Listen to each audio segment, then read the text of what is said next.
Bienvenue à toutes et tous dans ce deuxième podcast de la série Les animaux qui nous font grandir. J'ai l'immense joie de vous présenter aujourd'hui la première partie de l'épisode 2 dédié à Guetotov que j'ai intitulé Étouffer dans sa vie et se libérer. Bonjour, je suis Christine Renard, intervenante en médiation par l'animal depuis 2012 au travers de mon entreprise libérale Le Trait d'Union Calmécien et directrice de l'association La Chaumière d'Alois, dédiée à l'organisation de séjours répit, immergés dans la nature en présence des animaux. Je vais maintenant vous raconter l'histoire de mes premiers pas aux côtés de ce cheval singulier qui s'appelle Guetotov. Il y a 21 ans, en septembre 2002, j'ai donc fait la connaissance de Guetotov. C'est un cheval magnifique, hongre, de couleur baie cerise. À l'époque, il avait 8 ans. J'avais été le rencontrer dans l'écurie où il vivait. Je me souviens que j'avais été impressionnée par sa grandeur et la puissance qu'il dégageait dans son box. Je m'étais sentie toute petite. Je me souviens que son regard m'avait touchée en plein cœur. Il m'avait semblé blasé et un peu triste. Après les présentations et un petit moment dans le box de Guetotov, pour faire connaissance, mes jambes ont commencé à flageoler lorsque son propriétaire m'a proposé de monter sur son dos. J'ai d'abord senti que j'avais peur de déranger ce grand cheval. C'était le début d'après-midi lors de la sieste. Puis j'ai eu peur de ne pas être à la hauteur du palmarès de concours de Guetotov. Il était sur les terrains de concours tous les week-ends pour sauter des barres qui étaient des montagnes pour moi.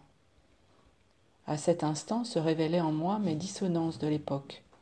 Une partie de moi, ma tête, voulait prouver aux autres qu'elle était capable et voulait plus que tout un cheval pour sortir le week-end en concours de saut d'obstacles. Une autre partie de moi, mon corps tout entier, freinait des cas de fer.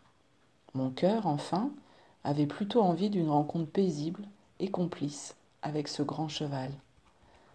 Au lieu d'être enthousiaste et surexcité à l'idée de monter sur le dos de ce cheval, mon corps tout entier était en tension, se tétanisait et me montrait que j'avais peur. Mon cœur, à ce moment-là, battait la chamade et n'était pas du tout OK avec cette perspective. Comme à mon habitude, je n'ai pas écouté mon corps, mon cœur et la petite voix qui me disait de trouver une bonne excuse pour me dispenser de monter sur le dos de ce grand cheval. Au contraire, j'ai ravalé cette peur, j'ai pris mon courage à deux mains, tremblante de tous mes membres, j'ai scellé et bridé Guetotov et j'ai fini par me retrouver sur son dos, en cavalière plutôt clandestine. Je me souviens que je m'étais sentie honorée de monter sur le dos de ce grand cheval, mais une fois hissé là-haut, je n'osais rien lui demander. Je sentais que je n'avais pas la force de fermer mes jambes, de tenir mon dos, comme j'avais appris dans les cours d'équitation. Alors Guetotov m'a fait faire une balade de santé dans la carrière de l'écurie.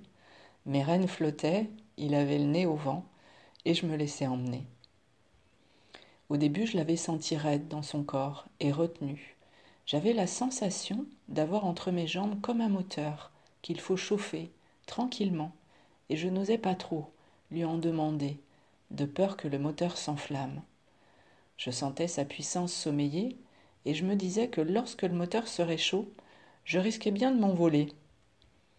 N'étant pas du tout à l'aise, je suis restée un long moment en mode rodage, ce qui semblait bien convenir à Guetotov, dont on me dit un jour que c'était un cheval monovitesse. Le trot métronome de Guetotov commençait à me détendre, quand tout à coup, j'ai entendu une voix me dire « Tu peux aller sur la croix là-bas si tu veux ». On venait de me proposer d'aller sauter un premier obstacle. Bah oui, quand on vient essayer un cheval d'obstacle, en principe on saute des barres. Sauf que moi, à cet instant-là, je n'y étais pas du tout prête. Mon cœur a recommencé à cogner dans ma poitrine, ma respiration s'est coupée, car je savais que je devais passer une vitesse et allumer les gaz. Avance, avance, avance, ces mots résonnaient dans ma tête, réminiscence de mes souvenirs d'adolescente aux entraînements d'obstacles. Ce jour-là, j'ai un peu osé serrer mes jambes et Guetotov a franchi, avec moi sur son dos, les premiers obstacles de la longue vie que nous allions partager ensemble. Ce jour-là, pour la première fois, inconsciemment, je m'en suis remise à lui, Je lui ai fait confiance et Getotov m'a emmené de l'autre côté. À cet instant-là, je ne savais pas encore qu'avec ce grand cheval, ce ne serait pas un palmarès de concours que nous ferions ensemble, mais un long chemin qui mène de l'autre côté du miroir. Je venais de faire la connaissance d'un grand sage, et ce grand sage allait guider mes pas, en respectant mon rythme, avec toute sa patience, sa bienveillance et son amour, afin que je me libère des chaînes de mon enfance. Le 5 octobre 2002, Getotov m'a suivi. Il est monté dans le camion pour rejoindre l'écurie où j'étais. À cette époque, j'étais responsable juridique dans un cabinet de conseil parisien. J'étais séparée de mon mari depuis 1 an et je vivais mal cette séparation. Sous l'impulsion de mon patron de l'époque, j'étais devenue responsable juridique de 3 cabinets qu'il dirigeait.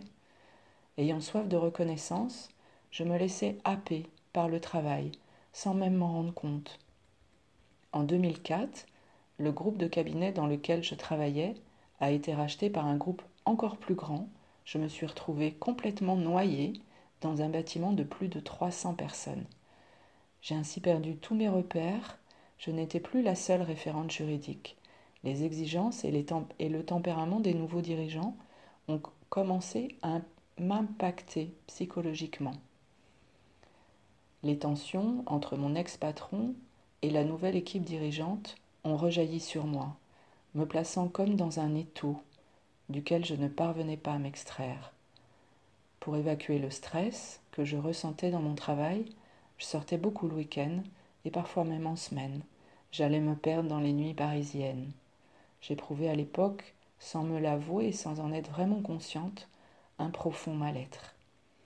Je cherchais à tout prix à faire reconnaître ma valeur dans un univers dont je ne partageais aucune valeur. J'ai commencé ainsi à creuser mon trou qui allait devenir l'orifice d'un tourbillon qui m'engloutirait tout entière.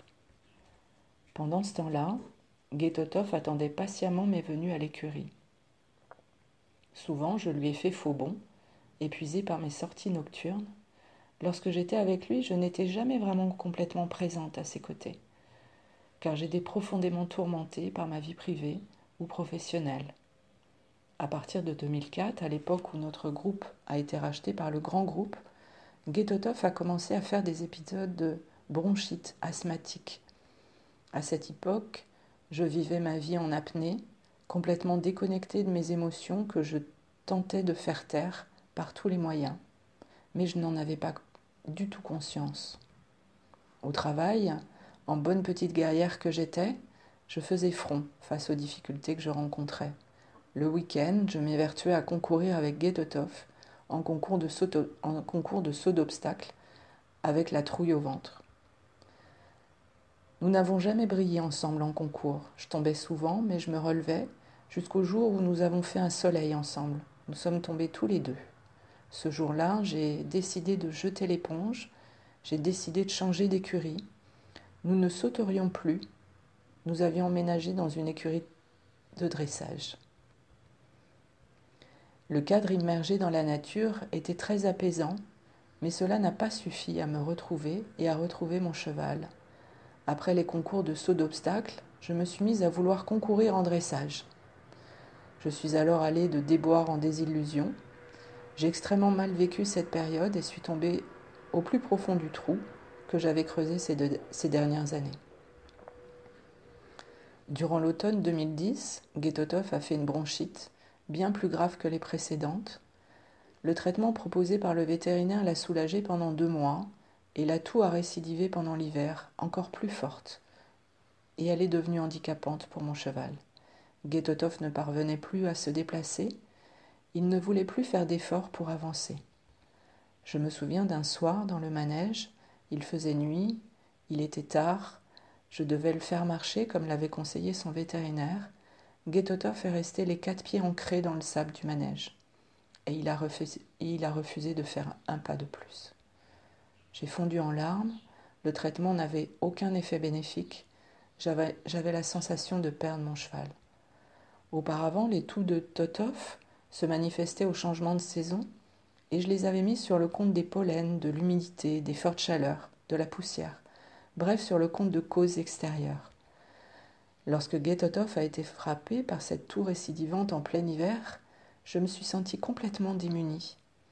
Nous avions traité son environnement pour l'épurer au maximum de tout allergène. Il allait au pré chaque jour, comme toujours. Je l'emmenais en extérieur dès que le temps le permettait. Rien ne permettait d'améliorer son état de santé. J'ai vraiment cru à ce moment-là que mon cheval allait mourir. À ce moment-là, j'étais à 1000 lieues de m'imaginer que ma relation fusionnelle avec mon cheval tentait désespérément de me dire, de me montrer quelque chose sur moi. J'ai tout fait dans ma vie, j'étais à bout, ma propre vie était en danger. En 2007, j'étais devenue directrice juridique au sein de ce grand cabinet de conseil. J'encadrais 14 juristes et assistantes. J'étais épuisée dans ma vie professionnelle. Je m'y étais investie à 300% et j'y consacrais tout mon temps. J'avais même pris un appartement à 5 minutes du cabinet et je ne faisais plus trop la différence entre vie professionnelle et vie personnelle. Ma vie sociale était limitée aux sorties nocturnes. L'épisode dans le bas-neige avec Guet-Tothoff m'avait profondément touchée. Et un soir, à un dîner chez ma meilleure amie, alors que nous parlions de Guet-Tothoff et de mes peurs, elle m'a dit qu'elle avait peut-être un livre pour moi.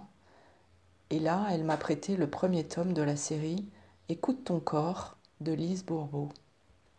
Contrairement à ce que préconise l'auteur, je n'ai pas pris le temps de mettre en pratique les exercices proposés à la fin de chaque chapitre.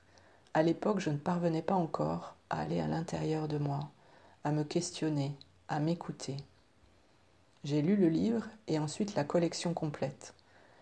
J'avais un sentiment très étrange en lisant, un sentiment de déjà lu, de déjà su, comme si ce savoir était en moi. C'était comme si des mots étaient mis sur des connaissances que j'avais toujours eues en moi, mais auxquelles je ne m'autorisais pas l'accès. Je ne voulais pas aller voir à l'intérieur de moi. Mon monde intérieur était fermé, je réprimais mes émotions, j'étais dans le contrôle permanent. J'ai alors commencé à comprendre qu'il pouvait y avoir un lien entre le corps et l'esprit de l'humain.